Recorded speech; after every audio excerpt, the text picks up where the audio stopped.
Bruno, a propósito deste pedido de garantias da banca ao Estado, o facto destas garantias serem dadas não significa exatamente que venham a ser acionadas. Não, exatamente. No fundo, o que aqui está é, como o mercado interbancário não está a funcionar normalmente e os bancos precisam de liquidez na mesma para continuar a ser atividade bancária, o que eles estão a fazer é recorrer a instrumentos que estão previstos desde 2008, portanto não apareceram agora, são instrumentos que começaram a aparecer no final de 2008 e em 2009, ligados na altura à falência do Lehman Brothers e à crise que isso provocou, e que permitem e facilitam a garantia de liquidez da banca. Portanto, a banca, no fundo, emite obrigações para conseguir dinheiro e dá como garantia o Estado, quando conseguindo esse financiamento mais barato, e por outro lado essas obrigações depois também vão servir para ir ao BCE com colateral para conseguir também dinheiro mais barato. Portanto, não é alarmante, não levanta receios de falta de liquidez por parte da banca ou de solidez? Ou seja, isso são duas questões que é preciso verem separado, não é? Portanto, a questão da liquidez, há obviamente dificuldades de liquidez na banca portuguesa,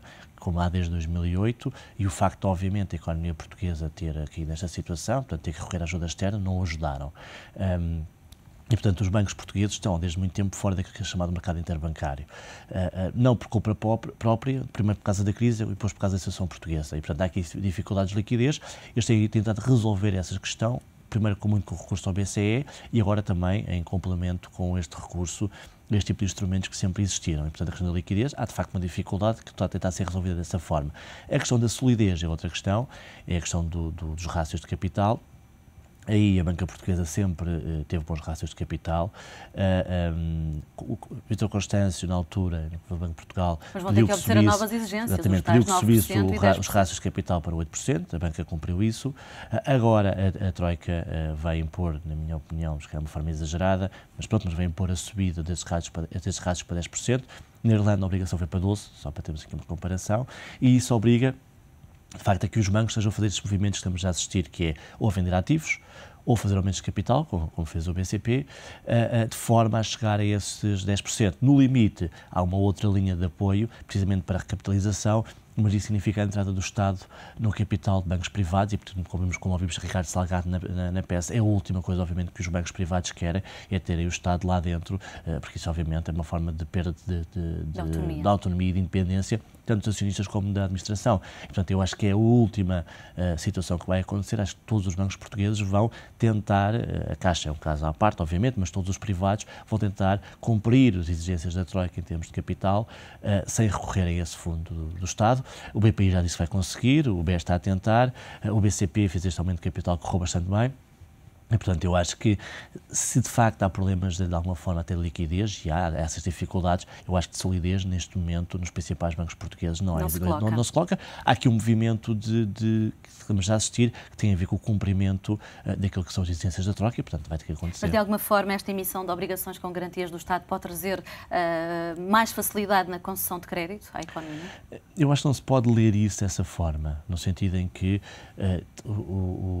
não há dinheiro a mais, digamos assim, ou seja, não se pode ler dessa forma, não é? De repente o BES está cheio de dinheiro para emprestar. Obviamente que aqui, como estava a dizer, para o sistema financeiro português as coisas não funcionam de forma normal, que era ir ao mercado interbancário e pedir dinheiro aos outros bancos, é assim que normalmente as coisas funcionavam, e portanto estão a recorrer a este tipo de instrumentos que não são os normais, e portanto, não sendo os normais, também aquilo que é a sua concessão de crédito não é normal como era antigamente, e portanto há aqui duas questões que é preciso nesse aspecto perceber. Há uma mudança de paradigma que aconteceu até com a crise financeira e que esta crise nacional só vai ajudar, que é o tempo do crédito barato acabou, já tinha acabado antes e agora ainda se vai acentuar mais, ou seja, as concessões de crédito à habitação, empréstimo de crédito pessoal, mesmo para as empresas, vai ser muito, PPPs, Project Finance, tudo isso vai ser muito mais difícil e com taxas de juros muito mais altas, acabou esse crédito barato e isso é uma questão transversal para a economia, o que é agravado para esta situação. E, portanto, o que eu diria é que há aqui duas mudanças que estão a ser conjugadas e que vão dificultar muito essa situação. Conselho para a banca, e isso que é pedido, é que o pouco dinheiro que há para conceder seja concedido com uma boa seleção de investimentos. Já falamos aqui ontem, o pouco dinheiro que há para emprestar, projetos sólidos, empresas exportadoras, é o que se pede. Bruno, dizias há instantes que o BES prevê fazer o tal aumento de capital, que o BCP já correu bem. Se por acaso os acionistas do BES não estiverem dispostos, isto significa que o BES poderá ter de acionar... Há aqui duas coisas diferentes. O aumento de capital do BES está previsto ontem, é diferente do BCP. Portanto, o do BCP foi o aumento de capital precisamente para responder já à questão dos rastros de capital. O aumento de capital do BES anunciado ontem é, digamos que, burocrático, ou seja, hoje em dia, pelas novas regras, quando se pede a garantia do Estado, tem que automaticamente fazer um aumento de capital para que, se correr mal, ou seja, se o BES não pagar e tiver que usar a garantia, ter no seu capital dinheiro para pagar ao Estado. Ou seja, é uma coisa diferente do BCP. O que eu acho é que, e as declarações de Ricardo Salgado, é que ele espera que não tenha que, obviamente, isto não venha a acontecer. Ainda assim, o BES vai ter que resolver a questão dos rácios de capital. Não é por este aumento de capital, pode ser por outra maneira, e aí é que entra a questão das participações em empresas importantes, como a EDP e como a APT, que para já o BES continua a dizer que não vai vender. Já vendeu o Bradesco, a participação no Bradesco, lá está, é uma forma de conseguir receitas. Mas achas que vender a PT e a EDP teria algum impacto financeiro? Não, impacto teria, porque são participações... Participação de 10% na PT, pouco mais, e 2,71% na EDP. São participações importantes. Eu acho que o BES vai fazer tudo por tudo para não as vender, porque é a postura do banco, ou seja, o banco sempre foi visto como um acionista de referência nestas duas empresas. E são posições estratégicas no setor das telecomunicações. Exatamente, ou seja, o banco não está ali com uma participação financeira, está com uma participação estratégica, ou seja, não está ali para ganhar dinheiro, está ali como acionista de médio e longo prazo, tem aparecido até como sempre, como um defensor do interesse nacional junto destas empresas e, portanto, eu acho que o BES vai fazer tudo, e Ricardo Salgado vai fazer tudo para que não tenha que vender essas posições. Agora, há, como estamos a falar, três questões que são importantes e que são os três desafios importantes, não só para o BES como para os outros bancos. Primeiro, são os rácios da Troika.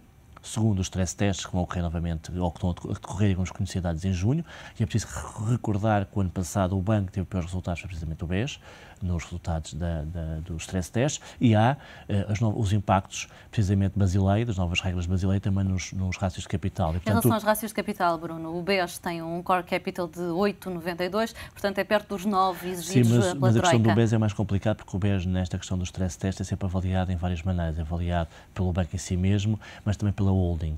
E a holding, como não tem ativos, ou seja, não empresta dinheiro, nem tem passivos, normalmente nessas coisas aparece sempre pior colocado e, portanto, depois o BES acaba sempre por sofrer na sua imagem devido a essa questão. E, portanto, tem que ter mais... Tem que fazer aqui um esforço acrescido para aparecer bem na fotografia, assim tem que se dizer. E, portanto, acho que vamos ter que esperar mais alguns tempos para perceber qual vai ser a estratégia clara do BES, porque lá está, neste momento o que eles quiseram foi garantir liquidez e a questão do aumento de capital é burocrática, é uma regra nova que obriga, para poder usar uma coisa, tem que anunciar a outra. Agora, não foi explicado ainda se vai ser feito o valor desse aumento de capital e como é que vai ser feito. Por exemplo, no BCP percebeu-se que uma parte foi precisamente passar dívida para capital e outra parte foi pedir dinheiro fresco aos acionistas, que neste caso foram a Sonangol, que entrou com grande parte desse aumento de capital do BCP. A questão agora, no BES vamos ter que perceber, agora o banco vai ter que fazer alguma coisa para... E em relação à Caixa, Bruno, a situação é diferente, a Caixa já estará a pensar em vender participações na PT, na REN, BCP e Zone ainda este ano. A Caixa tem uma dificuldade acrescida, é que não pode pedir dinheiro ao acionista. Porque o acionista é o Estado e o Estado não tem dinheiro para lá meter, não é? E, portanto, eu acho que na questão da Caixa, a Caixa vai vender tudo. Até por duas ordens de razão. A primeira é porque a Troika também obriga. E, portanto, na questão das Golden Share, que é uma das partes em que a Troika foi muito clara, portanto, porque ela vai ter que acabar com as Golden Share em quase todas as empresas, como muitas dessas Golden Shares estão parqueadas, digamos assim, estão em ações que estão na Caixa já de Depósitos, a Caixa vai ter que se desfazer dessas participações todas. E, portanto, a Caixa vai vender, aliás, como dizia a peça, até conseguir atingir os rácios, embora eu acho que, apesar de tudo, o nosso banco estatal é o que tem a posição mais facilitada nesse aspecto. A Caixa tem um core capital de 8,92 e estima-se que precisa de 150 milhões este ano. Exatamente. Estas participações todas estão avaliadas em 650 milhões, mas é mais do que as necessidades para já. Justifica-se vender tudo isto já? Não, eu acho que vai ter que haver aqui um calendário, não é? Ou seja, até porque há dois objetivos, há os 9% este ano, e depois os 10 no próximo ano. E, portanto, há aqui vendas a dois tempos. Ou dois tempos, ou antecipar as necessidades do próximo ano. Eu acho que vai ter que haver um plano. A Caixa vai fazer um plano de vendas e vai vendendo consoante as melhores ofertas que tiver, porque é preciso também, ou seja, é preciso que haja alguém que compre, não é? Estas posições todas, e a verdade é que nós sabemos duas coisas. Primeiro, que mesmo na economia mundial, neste momento, não abunda o dinheiro para este tipo de negócios. Em terceiro lugar, que também quando se vende à pressa, normalmente vende-se mal. E, portanto, também é bom que todos os bancos aqui vão ter algum cuidado na forma como colocam estas participações no mercado e na forma como são feitos os negócios, porque o dinheiro quer ficar prejudicado. Essa urgência poderá fazer com que aconteça isso mesmo, vender altos baratos, se é que esta... Não, isso é um perigo tanto para a banca como para as privatizações, ou seja, quando se fala que este ano tem que se vender a TAP, a parte que está na EDP, mais as RENs, etc, que está na Troika, há esse perigo, que é, obviamente, também quem compra sabe que o Estado português está numa posição mais difícil e, portanto, vai tentar pressionar para que o preço seja em baixo. Vamos ver aí, há que tentar salvaguardar o movimento internacional. E ao vender estas participações em empresas estratégicas para Portugal, corremos algum tipo de riscos com os investidores que poderão querer entrar neste capital? Pois essa é a questão, é a velha discussão da soberania nacional, não é? Mas a soberania nacional acabou no momento em que estamos endividados, ou seja, isso é que mais famílias, não é? Nós não somos realmente livres quando não temos dívidas. Portanto, Estados que estão altamente endividados, como está o Estado português, não é soberano. E, portanto, o que está a acontecer é a forma de fazer a desalavancagem financeira havia duas formas. Ou, de repente, descobrimos petróleo, e tínhamos aqui uma receita nova, completamente vindo do nada, ou, não vendo esse caso, temos que vender ativos. Não há outra hipótese e, portanto, há aqui algumas empresas que vamos perder o controle sobre elas. Eu acho que era útil se conseguisse, de facto, definir 2 ou 3 áreas estratégicas onde, apesar de tudo, nós devemos manter a soberania nacional cá. Eu dou 3 exemplos: telecomunicações, energia e águas. Tudo o resto, eu acho, de facto, vai ser inevitável passá-lo para o controle para empresas estrangeiras ou para investidores privados. Bruno Proença, mais uma vez, muito obrigada pela análise nesta edição do Meio-Dia.